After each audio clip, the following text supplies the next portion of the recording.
Ini bersama Kak Sihab, salah satu mahasiswa PPL Universitas PGRI Yogyakarta yang ditugaskan di SMA Muhammadiyah 2 Yogyakarta. Bagaimana? Kak Sihab berasal dari Prodi Bimbingan dan Konseling. Dan bagaimana kabarnya adik-adik muha sekalian? Apakah sehat selalu? Yang jelas kakak bersama teman-teman sekalian selalu mendoakan adik-adik agar selalu sehat dimanapun berada. Mengingat kondisi sekarang ini tidak memungkinkan untuk kita untuk tatap muka ataupun bertemu secara langsung. Seperti itulah. Maka dari sini Kak Sihab khususnya akan menyampaikan kepada adik-adik sekalian perihal satu materi yang sangat penting untuk kehidupan kita. Apa? Manajemen waktu. Bagaimana sih kita memanage waktu? Gimana sih kalau kita bisa sibuk terus? Gimana sih kalau kita bertabrakan salah satu agenda lainnya? Apa yang akan terjadi? Mumet ya. Nah, untuk menghindari kemumatan ini, maka Kak Sihab menyusun materi-materi di bawah yang akan nanti disampaikan oleh Kak Sihab di kesempatan kali ini. Ya, barusan sudah perkenalan. Di sini Kakak Muhammad Syihabuddin atau Kak Sihab akan menjelaskan kepada adik-adik Muha mengenai bagaimana sih kita harus memanajemen waktu dan melakukan prioritisasi.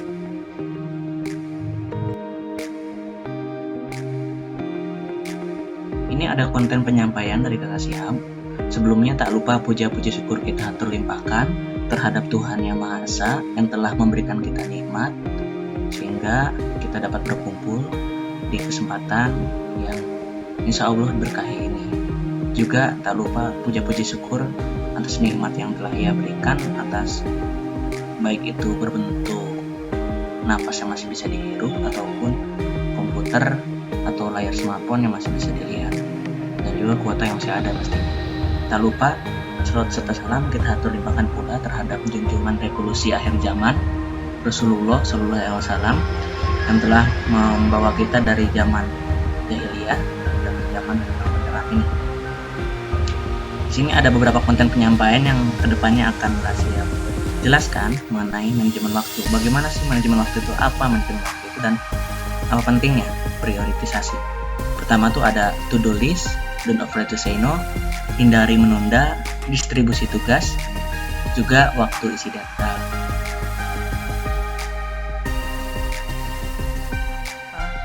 Harus manajemen waktu. Jadi perubahan dalam hidup bukanlah orang lain yang mengubahnya, namun Anda sendiri yang harus mengubahnya. Perubahan nyata dalam hidup Anda akan dimulai ketika Anda mulai belajar bagaimana mengelola dan mengatur waktu yang Anda miliki dengan baik, efektif, dan efisien. Banyak orang yang menyanyiakan waktunya untuk hal yang tidak penting, sehingga banyak hal yang seharusnya memberikan manfaat bagi mereka yang terbengkalai dan tidak dikerjakan. Siapa saja yang mengetahui bagaimana mengelola waktu dengan baik, maka dia akan bisa mengelola hidupnya dengan baik. Jadi manajemen akan mempengaruhi kualitas hidup seseorang. Jadi kedepannya mungkin kalau adik-adik muha sekalian bisa memanajemen waktu atau memperbaiki bagaimana cara hidup, cara manajemen prioritas, kedepannya akan memperbaiki kualitas hidup. Mungkin banyak ya sekarang malah berpikir kok hidup saya gini terus, atau mungkin kok nggak berubah-berubah, kok bobrok banget, kok kerjanya cuma main game aja, kok kerjaan cuma pacaran aja dan sebagainya. Nah di sini cara memperbaiki yang paling efektif adalah dengan melakukan metode-metode yang nanti Kak Sihab akan jelaskan ke adik-adik muha. Time management adalah bagian penting dalam hidup Anda. Benarkah? Coba Anda bayangkan apa yang akan Anda lakukan bila mendapatkan waktu 1 kali 24 jam tanpa suatu pekerjaan, atau Anda terbebas dari pekerjaan apapun. Bila Anda seorang yang sayang akan waktu dan tidak ingin menyanyiakannya, maka menggunakan waktu tersebut dengan baik untuk menghasilkan sesuatu yang berguna. Disinilah Anda benar-benar membutuhkan manajemen waktu yang baik. Jadi nggak usah bingung lagi, nanti kedepannya ini silakan disimak dan juga silakan kita bareng-bareng lihat bagaimanakah cara manajemen waktu dan prioritisasi yang baik.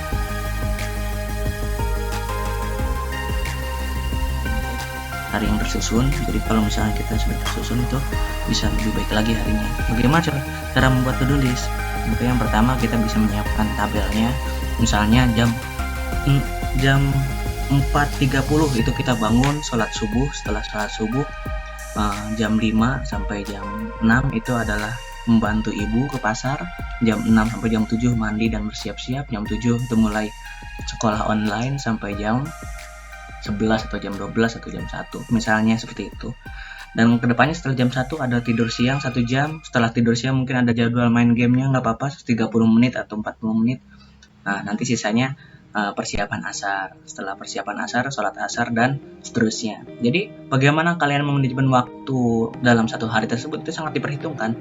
Bagus sekali kalau misalnya saudara-saudara sekalian atau adik-adik muhas kalian itu bisa memanajemen waktu dengan baik, maka yang ada nantinya akan ada sebuah maksimalisasi atau waktu yang lebih maksimal, hidup yang lebih baik, yang lebih berharga, lebih efektif lah istilahnya seperti itu.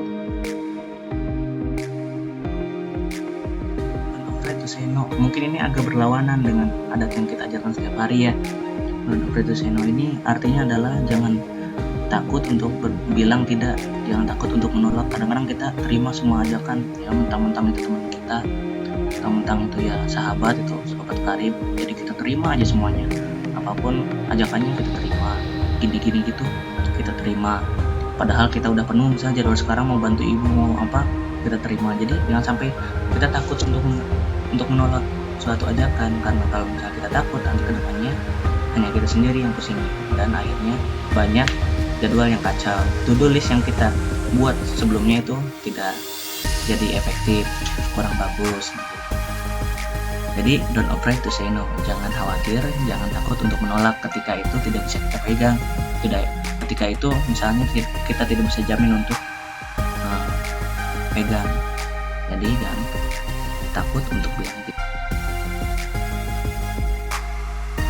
Smart, specific, measurable, achievable, reasonable, timeline. Jadi dalam manajemen waktu atau prioritisasi itu harus pertama spesifik, halnya harus spesifik. Jadi jangan sampai misalnya tulisnya tuh dalam to-do list membantu ibu saja, bukan, tapi misalnya itu bantu ibu belanja ke pasar, jadi spesifik. Misalnya juga ada yang minta bantuin tugas dong, tanya dulu tugasnya apa. Nah kalau misalnya udah spesifik, tugas matematika halaman sekian, kamu kan udah, nah itu spesifik dan kita bisa baru terima. Measurable itu terukur atau mungkin bisa kita kira-kira bisa kita pegang.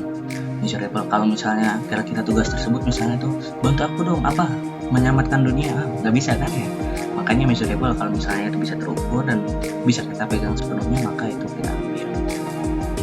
Yang selanjutnya ada achievable itu tercapai. Kalau misalnya sesuatu itu bisa kita capai, tidak di luar kemampuan kita ahlinya misalnya bantu bahasa Indonesia, membuat puisi, membuat cerpen, itu kita bisa bantu. Yang selanjutnya adalah reasonable, itu adalah beralasan. Kalau ada alasannya misalnya tolong dong ini ke sekolah, reasonnya apa, alasannya apa, oh ternyata bantuin ibu guru untuk merekap nilai. Selanjutnya itu ada timeline ya, seperti to-do list barusan, harus ada susunannya dari awal tuh apa dulu. Nah awal tuh kita pagi ke sekolah, terus tuh siangnya kemana, sorenya kemana, dan malamnya kemana, seperti itu. Jadi ada timeline.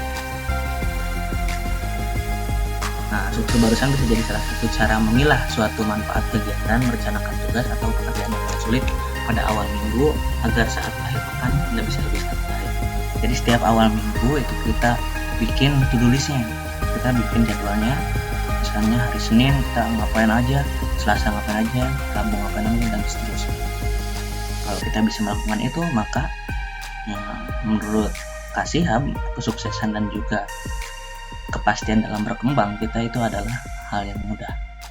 Sepertilah istilahnya. Membagi tugas besar dalam beberapa tugas atau distribusi tugas. Distribusi tugas ini adalah membagi tugas menjadi bagian yang lebih kecil untuk meringankan penyelesaian tugas yang lebih besar. Semua aktivitas bisa terselesaikan dengan cepat dan maksimal serta memuaskan. Jadi kalau misalnya tugas yang terlalu besar, misalnya tuh membuat suatu makalah atau mungkin membuat suatu rangkuman, maka di situ kalau kita bagi tugas-tugasnya jadi kecil-kecil, misalnya yang pertama itu adalah cari bukunya. Selasa, Rabu, Kamis cari buku. Jumat, Sabtu itu adalah mulai menggarisbawahi apa yang mau dirangkum. Sabtu Minggu itu kita tulis, Seninnya dikumpulkan. Jadi kecil-kecil tapi jadi terlaksana. daripada kita terus besar-besar itunya tugasnya tulis secara besar nanti tidak terlalu. Lalu hindarilah menunda pekerjaan atau prokrastinasi. Prokrastinasi itu adalah menunda pekerjaan, karena menunda pekerjaan membuat pekerjaan semakin menumpuk dan meningkat stres. Nah, kerjakan pekerjaan yang ada dengan segera agar tidak terjadi kekeliruan mengatur waktu. Misalnya begitu. Kadang kita berpikir kan ya, masa sih kita masih SMA udah stres gini, tugas banyak dan sebagainya. Itu adalah karena tiada lain tiada bukan karena pengaturan waktu dan juga bagaimana kita bisa manajemen waktunya itu tidak baik, dan juga kita menunda-nunda pekerjaan. Jadi pekerjaan tidak kunjung usai.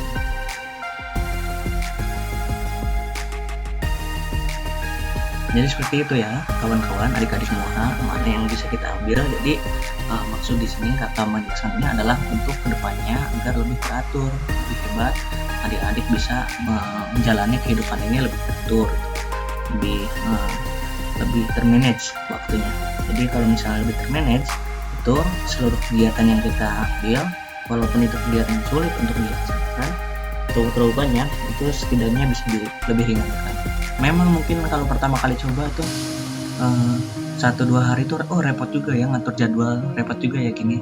Nah, jadi kita lihat saja orang-orang yang sudah sukses di sana tuh kebanyakan juga mereka mengatur jadwal mereka per hari. Ada yang lebih ekstrim lagi, misalnya tuh per jam, ada yang per minggu saja, ada kayak gitu. Jadi setidaknya kita mencoba untuk manajemen waktu agar waktunya lebih baik. Mungkin sekian saja dari Kak Syihab mengenai manajemen waktu dan prioritisasi. Untuk pertanyaan lebih lanjut bisa hubungi DM IG kami PL2 Muha PY. Begitu ya. Mungkin question and answer-nya di sana. Kurang lebihnya mohon maaf. Apabila ada salah kata, wassalamualaikum warahmatullahi wabarakatuh.